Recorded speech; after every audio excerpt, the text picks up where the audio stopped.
Any questions on this point? No?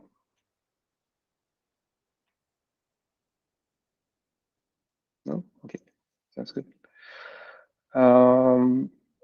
Cool. Another important, interesting constraint is the member of. So member of is allows us to, for example, when we are registering an EC2 instance on the cluster, we can also say that, okay, we can apply different kind of labeling on that instance, saying that, for example, let's say that we wanted to divide our cluster into PHP and Java, so that in order to ensure that PHP and Java run in different kind of on different set of EC2 instances. So what we could do is that we could spin up EC2 instances, and those EC2 instances would first say, tell the ECS that, okay, whether they would serve like PHP containers or Java containers. And then on our service level, we will say that please run me on an EC2 instance that are member of Java or PHP. So this allows you to specify a group of container instances via task request. Okay. Cool. Okay. Then we have like something called service scheduling and ECS agent. But building up onto that, we have reservations. So one thing that I said over here was that in the bin packing, that it allows the ECS agent to fill up the task one container one by one. And a question now comes in like, okay, how does a ECS service know like, okay, when a particular container is EC2 instance is filled? And for that, basically, what we have is that we have called reservations. These reservations are in terms of CPU and memory. So when you are running a service, you define these reservations and you say that, okay, how much CPU and how much memory you are expecting to run.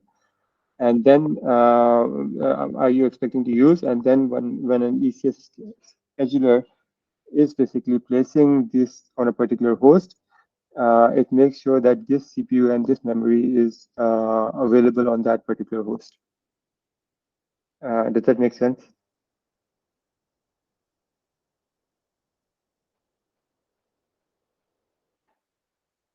Okay, I hope it does.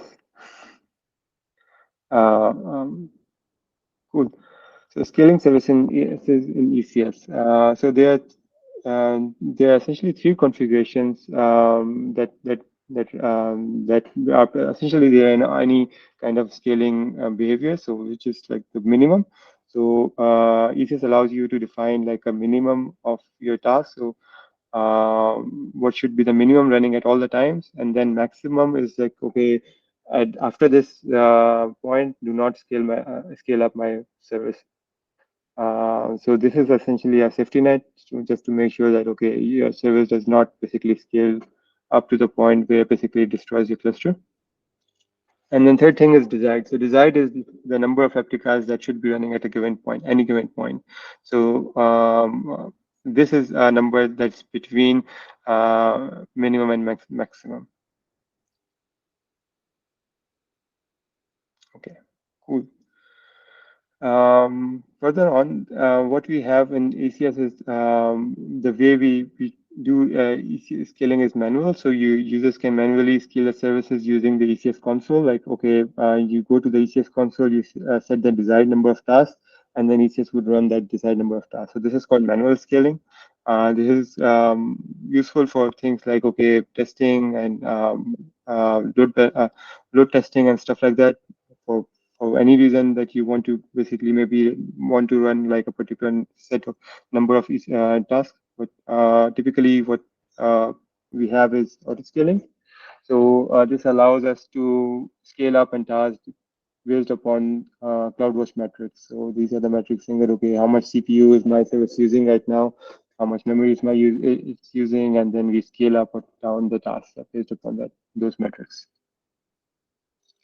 Finally, this is something that we have built at Auto1. So this is not an ECS scaling strategy, but we have in our Terraform, if you have used something called scheduled scaling. So what we do is that we let you define a schedule and do scaling based upon that schedule. So for example, if you want to, let's say, scale up your task before 9 a.m., then you can basically define schedule saying that, okay, at 8:50 a.m., please run 8 tasks. And then after 6 p.m., scale it down to 2.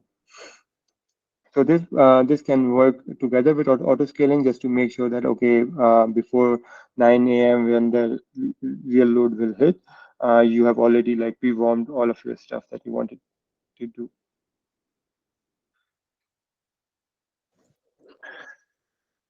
Hi, what is the difference between minimum and desired number? Yeah. In this context? Yeah. So minimum is as I said, like is the minimum number of tasks that should be running for that service. Desired is the number of tasks that are running at that point. So that at that point, what you want is that's the desired. So for example, let's say you define a service with 2 minimum and 8 maximum, and you are at 2 p.m. and at 2 p.m., for example, you might be wanting to run 5 tasks, right? So that would be the design, 5 tasks at that point. Okay, thank you. Okay. So for example, in the night, it can be 2, in the auction time, it can be 8, but at 2 p.m., it may be 5 or 6 because that's the load for the task at that point.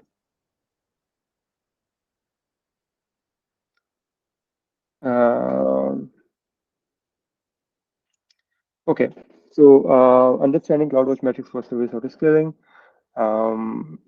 Yeah, so first thing is the CPU reservation. So when a ECS, when an EC2 instance joins a cluster, it joins the cluster by saying that, okay, I am going to serve traffic, I'm registering onto that cluster, and this is the CPU units, and this is the memory I have. So ECS internally keeps track of available CPU units and memory units that particular host has offered.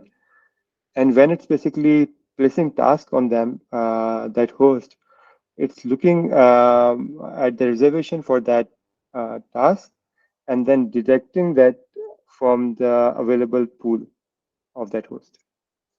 So CPU reservation is then called like, okay, CPU reservation is the reservation that the task makes for itself,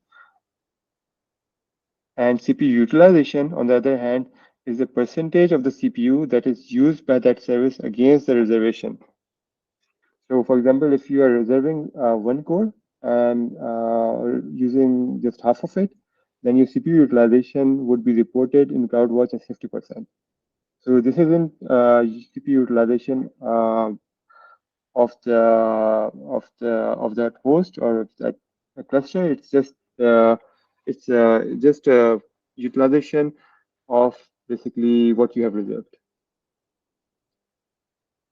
And same for memory. So memory reservation is the reservation that you're making for the memory, and utilization is what you are using as part against that reservation. Any questions?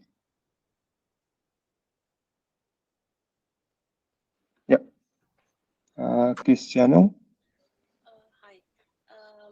I have a question.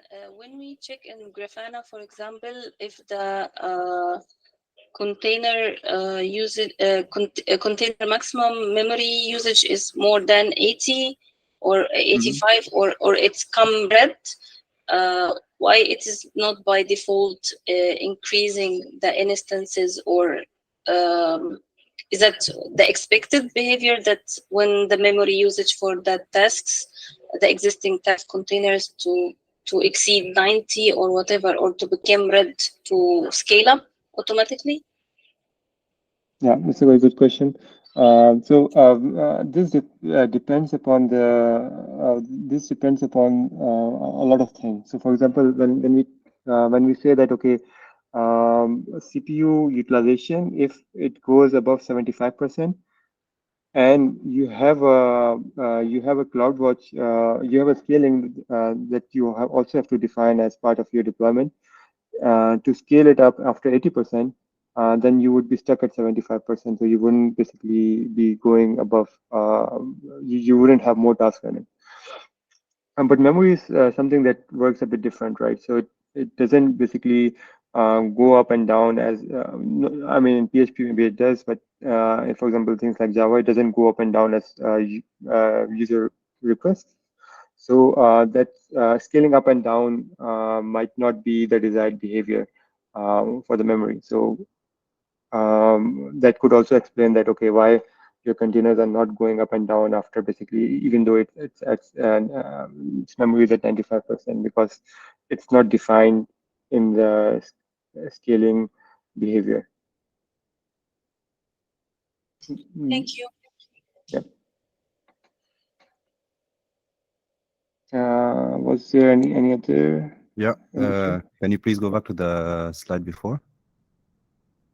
Yeah. So the CPU reservation is what we define in the JSON file for that task. Yeah. And it states here in that if the service consumes more CPU than reserved, is this possible that the task consumes more than we defined for? Yeah, this is the next slide. Okay. Yeah, this is the next slide that we're going to talk about. So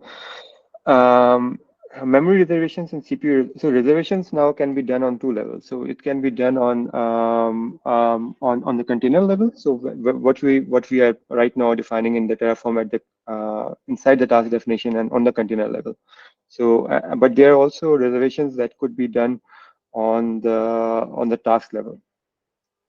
So when they are done on the task level, then they apply to the set of all the containers that are there on the task. The difference is that when you are defining the CPU reservation on the container level, they are always a soft limit, meaning that, okay, you reserve, let's say, one core, but you want to now use 2 cores, then you would be allowed to do that. But if it's set on the task level, then you are not allowed to do that. But in memory, we have the way of defining in ECS soft and hard limit both on the container level as well as on the task level. Does it answer your question? Mm-hmm. Yeah, thank you. Yeah. Right now, we do not define the limits on the task level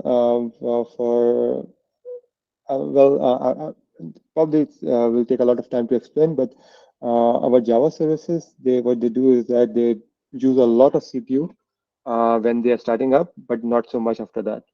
So if you, for example, were to define that limit on the task level, then they would never start.